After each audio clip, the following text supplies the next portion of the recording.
आज भी तेज बारिश थी, मगर वो आज भी मेरे साथ नहीं थी। लेकिन इस तेज बारिश में गिरती बूंदों का मिट्टी में मिलकर महकना ठीक वैसा ही था जैसा मेरा उसके प्यार में बहकना।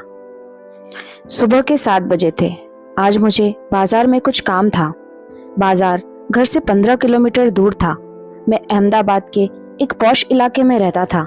वहाँ सभी चीज़ें काफ़ी महंगी मिलती थी, इसलिए मैं कुछ सस्ते वाले बाज़ारों से जाकर सामान खरीद लिया करता था, जिसे यहाँ लाल दरवाज़ा या कालूपुर मार्केट भी कहते थे। ऐसे और भी कई बाज़ार थे जहाँ सस्ता सामान मिल जाया करता था। मैं बाज़ार के लिए निकला और जिन सामान की ज़रूरत थी वह लेकर घर लौट रहा था। मौसम बड़ा ही सुहावना था।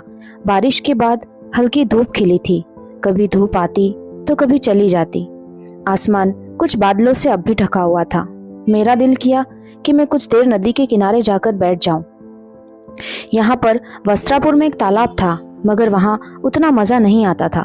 मज़ा आता था तो सिर्फ रिवर फ्रंट पर। रिवर फ्रंट रास्ते में तो नहीं पड़ता था, किंतु मैंने आज वहीं से जाने का मन बनाया। मैं रिवर फ्रंट जाकर अपनी बाइक पार्क करके सीढ़ियाँ उतरकर नदी को देख रहा था। नदी की कलकल ध्वनि और लहरों से उठती आवाज़ मन को बहुत आनंद दे रही थी। मैंने वहाँ एक प्रेमी युगल को देखा। लड़का पत्थर की बनी बेंच पर बैठा था और लड़की उसके पैरों के बीच उसकी गोद में। लड़का लड़की को बाहों में लिए उससे बातें कर रहा था और लड़की को बहुत ही शर्म आ रही थी। मुझे उसकी याद आई। बात 4 साल पुरानी है, उससे हुई पहली मुलाकात। उस दिन भी बारिश ही थी। मैं कॉलेज के अंतिम वर्ष में था और कॉलेज से घर जाने निकला था कि अचानक तेज बारिश शुरू हो गई। मेरी कॉलेज के रास्ते में रिवर फ्रंट पड़ता था। बारिश से बचने के लिए एक ब्रिज के नीचे खड़ा हो गया था मैं। थोड़ी देर में बारिश बहुत तेज हो गई। धीरे धीरे लोग वहां इकट्ठा होने लगे थे और अचानक एक एक्टिवा मेरी बाइक के पास आकर रुकी। मेरी नज़र मेरी बाइक पर थी, लेकिन वह मेरी बाइक और मेरी नज़रों के बीच ही आ गई। मैंने उससे नज़र हटा ली, लेकिन ना सिर्फ उसने अपनी एक्टिवा मेरी बाइक के पास रखी, बल्कि खुद भी इतने लोगों की भीड़ और इतनी जगह होने के बावजूद भी मेरे करीब आकर खड़ी हो गई। वह पूरी भीगी हुई थी। उसने अपना मुंह दुपट्टे से कवर किया हुआ था। उसके कपड़े उसके बदन से चिपके हुए थे, जिस वजह से वहां खड़े कुछ मनचले लड़के उसी को घूर रहे थे। वह थोड़ी असहज हो गई थी। वो लड़के उसी के पास आने के लिए आगे बढ़ने लगे। उसने आसपास देखा तो सब जेंट्स थे। कुछ लेडीज थी जरूर, मगर वो थोड़ी ज्यादा ही उम्र की थी और उसे बड़े अजीब तरह से देख रही थी। उसकी समझ न आया क्या करे। मैंने उसे एक नज़र देखकर अपनी नज़रें हटा ली। उसने मेरी ओर देखा, तब मैं मोबाइल में बिजी था। लड़के अब उसके बहुत ज़्यादा करीब आ रहे थे। वह बहुत घबराई हुई थी। उसे कुछ समझ ना आया तो वह जल्दी से मेरे बहुत करीब आ गई। मैं इस बात से अनजान था। वह मेरे करीब आई, लेकिन हिचकिचा रही थी बात करने में। इसीलिए उसने अपना फ़ोन निकाला ताकि किसी को कॉल कर सके, पर फ़ोन भीग कर डेड हो चुका था। उसे अब बहुत गुस्सा आने लगा था। वह चिढ़कर बोली, शिट यार।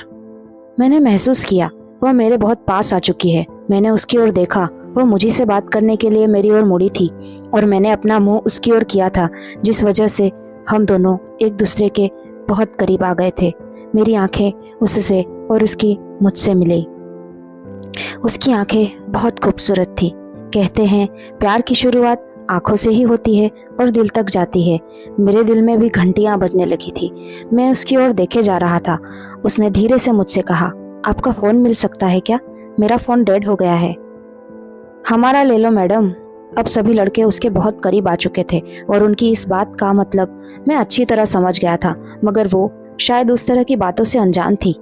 उसने उन लड़कों को इग्नोर कर दिया। उस लड़की ने कहा, क्या आपका फ़ोन मिलेगा? मैंने उसे अपना फ़ोन दे दिया।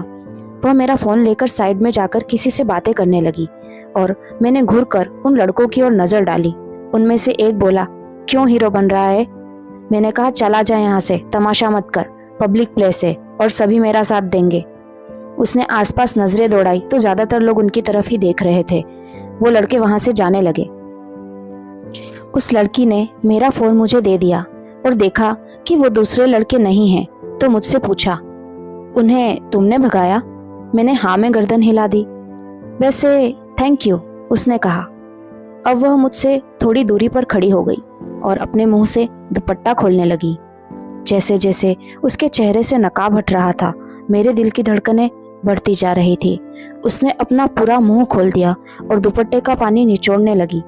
मैं उसे देखकर बस देखता ही रह गया। खुले गीले लंबे बालों की लट मेरी जान ले रही थी। वो बहुत गोरी थी और बारिश में भीगने से उसका रंग और निखर कर आ रहा था। जैसे सुबह की पहली किरण से फूलों पर बनने वाली ओस की बूंदें फूलों को निखारती है, ठीक वैसे ही उसके चेहरे की नमी उसे निखार रही थी। उसने अब अपना दुपट्टा निचोड़कर अपने बदन पर ढक लिया था और वह अपने बाल सुखा रही थी।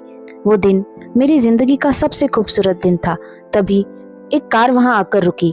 उसमें से एक बंदा निकला। वह प्रतीक था, प्रतीक शर्मा, मेरा स्कूल फ्रेंड। वह उसी लड़की की ओर जा रहा था। मुझे लगा वह प्रतीक की गर्लफ्रेंड होगी, इसलिए मैंने अब उसकी आस छोड़ दी थी। लेकिन दिल में एक टीस उठ रही थी। मेरा दिल बार बार यही कह रहा था कि शायद मैं उससे प्यार करने लगा हूँ। लेकिन अगर वो प्रतीक की गर्लफ्रेंड है तो अब वह मेरी भाभी हुई और मैं उनके बारे में इस तरह से नहीं सोच सकता। प्रतीक ने जब मेरी ओर देखा तो मेरे पास आकर हाथ मिलाया और बोला, थैंक यू विशु, ये मेरी बहन आकृति है। उसके मुंह से बहन शब्द सुनकर दिल फिर हिलोरे रहने लगा। आकृति मुझे देखकर मुस्कुरा दी और बोली, आप शायद मुझे नहीं जानते क्योंकि आप कभी भी प्रतीक भैया के साथ घर नहीं आए थे, लेकिन मैं आपको पहले से जानती थी, इसलिए मैं आपके पास आई, वरना इतनी भी बेवकूफ़ नहीं कि किसी अनजान लड़के से बात करूं। प्रतीक ने कहा, आकृति तुझे 10th स्टैंडर्ड से पसंद करती है विशु, और इसने मुझे कहा था कि शादी करेगी तो तुझी से। ये सुनकर मैं तो हतप्रभ रह गया था। एक ही दिन में मेरे साथ इतना कुछ हो गया था कि मेरी कुछ समझ नहीं आ रहा था। बारिश अब रुक चुकी थी। प्रतीक को आकृति ने इसीलिए बुलाया था कि वो मुझसे मिल सके। आकृति प्रतीक की बात से बहुत शर्मा गई थी। उसके बाद से वो मुझसे नजरें नहीं मिला रही थी। उसके बाद तो मेरा और आकृति का प्यार परवान चढ़ गया था। मेरी रोज उससे बातें होती। घर वालों की मंजूरी से मेरी उसके साथ सगाई भी हो गई। जिंदगी बहुत खूबसूरत थी। 2 साल पहले मेरी उससे शादी भी फिक्स हुई थी। हम दोनों ही शादी की शॉपिंग कर रहे थे। लगभग सारी तैयारियां हो चुकी थी। शादी को बस 10 दिन बचे थे। उस दिन भी तेज बारिश हुई। आकृति मुझसे मिलने की जिद कर रही थी। वह बोली, उसी तरह उसी जगह मिलना है जहां हम पहली बार मिले थे। मैं वही तुम्हारा इंतजार कर रही हूँ। जल्दी आना Vishu, I love you so much. आकृति, बच्चों किसी जिद ना करो, बारिश तेज है, घर में रहो, मैं घर ही आ जाता हूँ। मैंने उसे समझाया पर वह नहीं मानी और उसने कहा, विशु शादी के बाद जिंदगी एकदम बदल जाएगी। प्लीज ये मेरी आखिरी इच्छा पूरी कर दो, फिर मैं तुमसे कभी कुछ नहीं मांगूंगी। न जाने क्यों मेरा दिल घबरा रहा था। मैंने उसकी जिद के आगे घुटने टेक दिए और घर से उसे मिलने के लिए निकल पड़ा। जब रिवर फ्रंट पहुंचा तो पुलिस और एम्बुलेंस दौड़ रही थी। काफी भीड़ थी। पुलिस किसी को पुल के नजदीक नहीं जाने दे रही थी, कारण पुल बारिश की वजह से ढह चुका था और उसके नीचे खड़े लोग उसके मलबे में दबे हुए थे। मेरे दिल की धड़कनें बढ़ गई थी। मेरे हाथ पैर कांपने लगे, सांसें फूल गई। मैंने देखा स्ट्रेचर पर आकृति को लेकर आ रहे थे। जब मैंने पूछा तो रेस्क्यू बॉय ने बताया, शी इज डेड। मैं वहीं चक्कर खाकर गिर गया। अब उठा तो समझ नहीं आया मैं कहाँ था। मेरी आकृति की आखिरी इच्छा भी मैं पूरी ना कर पाया। मैं सोच सोच कर रोने लगा था। आज भी आंख नम थी। बारिश तेज हो चली थी, इसलिए मैं नदी के किनारे उसी पुल के नीचे आकर खड़ा हो गया था। ठीक वैसे ही अपनी बाइक रखकर और दुआ कर रहा था कि आज भी ये पुल गिर जाए और सिर्फ मेरी जान चली जाए, बाकियों को ईश्वर जीवन दान दे दे, लेकिन मैं मेरी आकृति के पास पहुंच जाऊं। मेरी नजरें मेरी बाइक पर थी और मैं सोच रहा था आखिर उस दिन कैसे गिरा होगा पुल, कितना दर्द हुआ होगा मेरी आकृति को। और तभी एक एक्टिवा मेरे और बाइक के बीच आकर रुकी, ठीक उसी तरह जैसे उस दिन आकृति की एक्टिवा मेरी और मेरी बाइक के बीच में आई थी। एक लड़की उस पर से उतरी। वह पूरी भीग चुकी थी और ठीक उसी दिन की तरह वह मेरे करीब आकर खड़ी हो गई। उसने भी मुंह पर दुपट्टा बांधा हुआ था और जब दुपट्टा निकाला और मेरी ओर देखकर मुस्कुराई तो मेरा दिल धड़क उठा, क्योंकि उसकी शक्ल आकृति से काफ़ी हद तक मिलती थी, शायद 80-90%। मैंने उससे उसका नाम पूछा तो अपनी भौहें सिकोड़कर बिना नाम बताए दूसरी ओर देखने लगी। मेरा दिल एक नई उमंग, एक नई खुशी से भर उठा। जिंदगी मुझे दूसरा मौका दे रही थी। मुझे लगा मेरी आकृति वापस मेरे पास आ गई है। मैंने मौत मांगी थी, भगवान ने मुझे जिंदगी दे दी। मैं उसे खोना नहीं चाहता था। मैंने उससे कहा, आपकी शक्ल मेरी गर्लफ्रेंड से काफ़ी मिलती है। उसने कहा, पुराना तरीका है बात करने का मिस्टर। मैंने उसे फ़ोन में से आकृति की फ़ोटो दिखाई तो देखकर वह आश्चर्य से बोली, oh my God, she looks like me, मुझे इनसे मिलना है प्लीज़। मैंने उसे बताया कि वह अब इस दुनिया में नहीं है तो उसने कहा, आई एम सॉरी। मैंने उसे कहा, क्या हम दोस्त बन सकते हैं? वह मान गई और अपना नंबर मुझे दे दिया। मैंने पूछा, तुम्हारा नाम? प्रकृति, उसने बताया। नाम भी बहुत हद तक मिलता था। हमारी बातें शुरू हो गई, प्यार भी हो ही जाएगा। बारिश का मौसम दिलों को जोड़ने का ही तो काम करता है। मेरा दिल भी जुड़ गया था, बस उसका दिल जुड़ना बाकी था। मेरे लिए दुआ करना दोस्तों।